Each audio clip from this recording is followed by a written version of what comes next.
राम दोस्तों, जय बाबा नीम करोली महाराज जी की।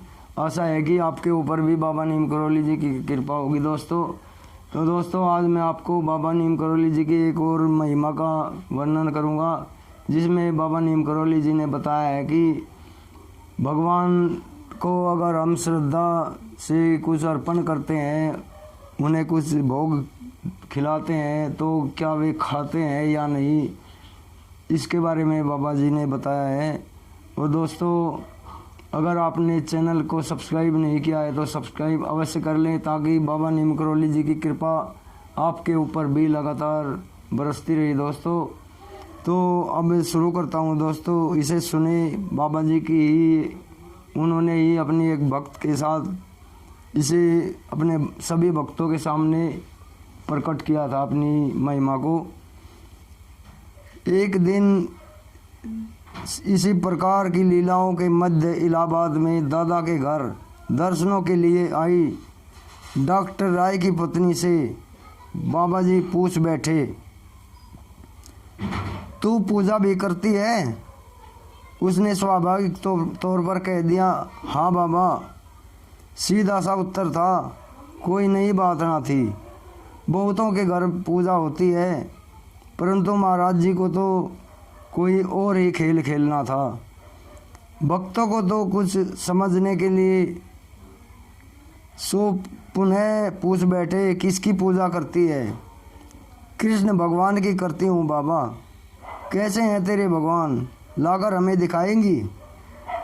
दादा के घर उपस्थित सभी लोग शायद मेरी तरह ही सोचते रह गए। उसके ही घर जाकर भी तो देख सकते थे बाबा जी। और वह संभ्रांत महिला दूसरे ही दिन निसंकोच होकर अपने कृष्ण कन्हैया की बड़ी सी मूर्ति लेकर आ गई और एक शुभ वस्त्र में लपेट कर लाई। मूर्ति को हाथों में लेकर महाराज जी ने बड़े ध्यान से देखकर उसकी बड़ी प्रशंसा की। सभी मंत्रमुग्ध होकर इस लीला को देखते रहे, पर किसी की समझ में यह प्रभु की लीला नहीं आ रही थी। सभी इसे महज एक खिलवाड़ समझ रहे थे, उस महिला को प्रसन्न करने के लिए। पर अब असली लीला प्रारंभ हुई। महाराज जी ने पूछा, तो अपने भगवान को भोजन कराती है, स्नान कराती है? तो उसने कहा, बाबा भोग तो लगाती हूँ, लेकिन स्नान नहीं कराती। बस पहुंचकर श्रृंगार करती हूँ, पुष्प चढ़ाती हूँ, भोग लगाकर आरती प्रार्थना करती हूँ। बाबा जो कुछ घर में बनता है, सब्जी, रोटी, दाल, चावल, हलवा, वही अर्पण कर देती हूँ। पहले बाबा जी कहते हैं, पहले भगवान को भोग लगाती है या पति को?